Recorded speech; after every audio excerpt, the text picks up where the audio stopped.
You make deals with yourself every single day. Small negotiations, quiet compromises, microtransactions between the person you claim to be and the one who shows up when no one's watching.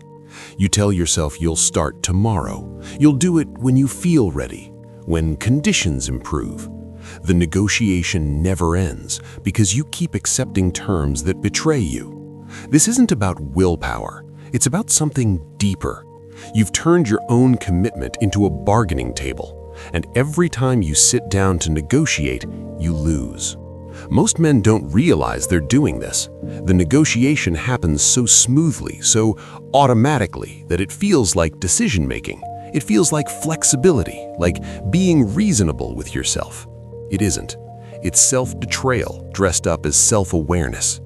You set an alarm for 5 in the morning. When it goes off, your mind opens negotiations immediately. Maybe 6 would be better. You were up late. You need the rest. Tomorrow, you'll do 5. Today, just this once, 6 makes more sense. You agree to your own terms. The alarm gets pushed. The negotiation closes, and you've just taught yourself something. Your word means nothing when it's given only to you. This pattern repeats everywhere, at the gym, at your desk, in your relationships. Every time you say you'll do something and then renegotiate the terms in real time, you're training yourself to trust yourself less. The issue isn't the decision to sleep an extra hour. The issue is that you made a decision, then unmade it the moment it became uncomfortable. You're not lazy, you're just practicing a skill. The skill of betraying your own agreements, and you're getting very good at it.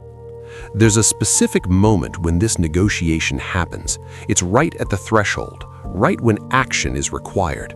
Your body doesn't want to move, your mind doesn't want to focus, and in that small gap between intention and execution, the negotiation opens. Your brain offers alternatives, reasons, justifications that sound completely rational in the moment. You'll work out later when you have more energy. You'll write tomorrow when you're more inspired. You'll have that difficult conversation when the timing is better.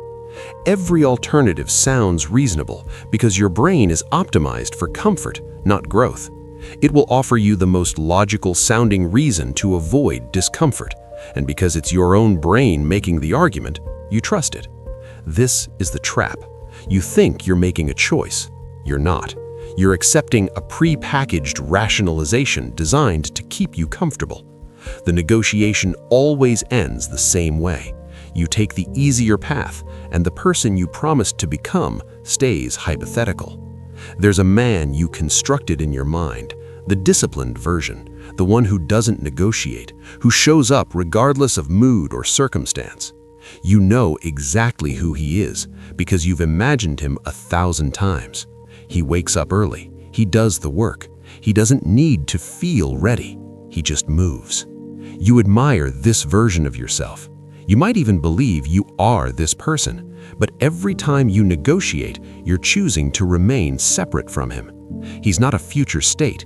He's a choice, a series of non-negotiable actions that you keep refusing to take.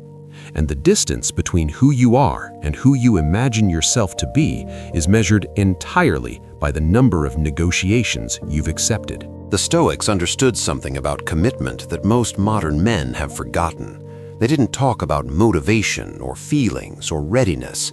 They talked about duty, about what must be done regardless of internal state. Marcus Aurelius wrote that at dawn, when you have trouble getting out of bed, remind yourself that you were born to work, not to lie under blankets feeling comfortable. This wasn't about productivity, it was about identity. He wasn't negotiating with himself about whether he felt like being emperor that day. The role demanded action. Feelings were irrelevant. You don't have an empire to run, but the principle remains. When you commit to something, you're not committing to doing it when you feel like it. You're committing to doing it, period. The moment you introduce conditions, you've already lost. Because conditions are infinite, there will always be a reason to delay, a justification to adjust, a perfectly logical explanation for why today isn't the day. You stop negotiating by removing the option to negotiate, not through willpower, through structure. Look at what you actually do when you don't negotiate.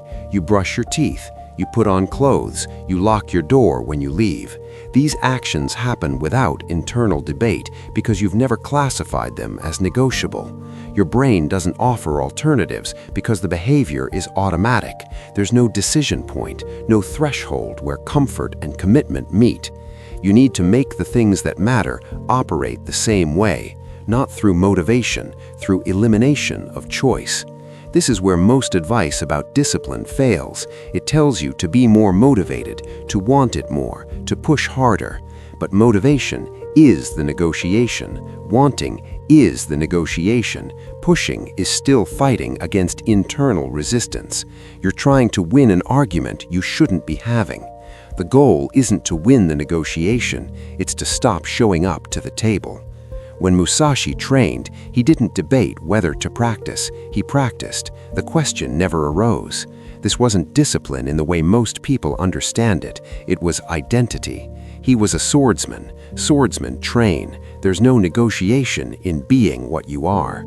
You need the same elimination of internal debate, not because you're strong enough to override comfort, but because you've made the behavior definitional. It's not something you do, it's what you are. You're not someone who goes to the gym, you're a trainer. Gym is just where training happens. You're not someone who tries to write, you're a writer. Writers write. The negotiation ends because the identity has been declared. Most men resist this because it feels too rigid, too absolute. They want flexibility. They want to preserve the option to adjust based on how they feel.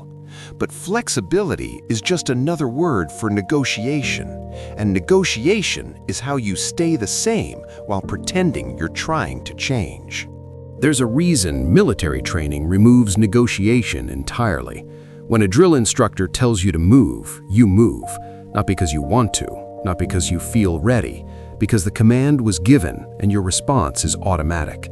This creates something most self-directed people never develop: reliability. The ability to execute regardless of internal state. You can build this same structure for yourself, not through punishment, through pre-decision. You decide once, clearly, what the behavior will be. Then you remove the option to re-decide.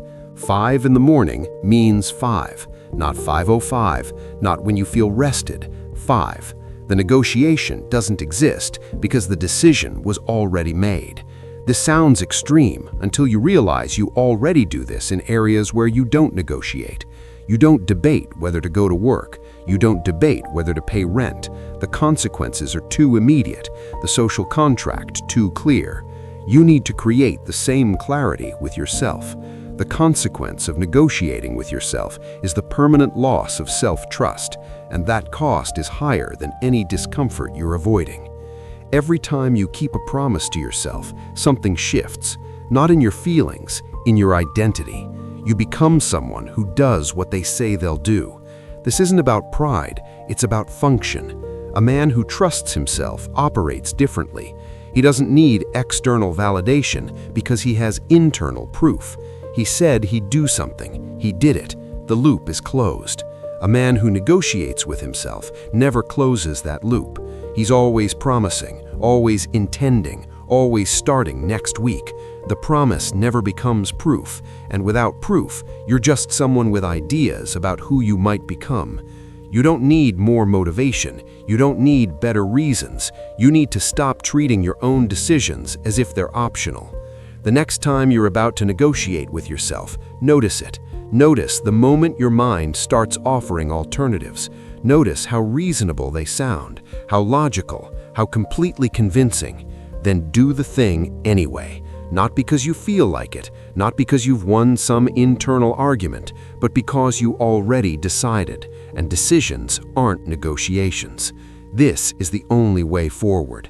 You stop negotiating by recognizing that every negotiation is a loss. You stop treating yourself like someone who needs to be convinced. You made a commitment. That commitment stands. There's nothing left to discuss.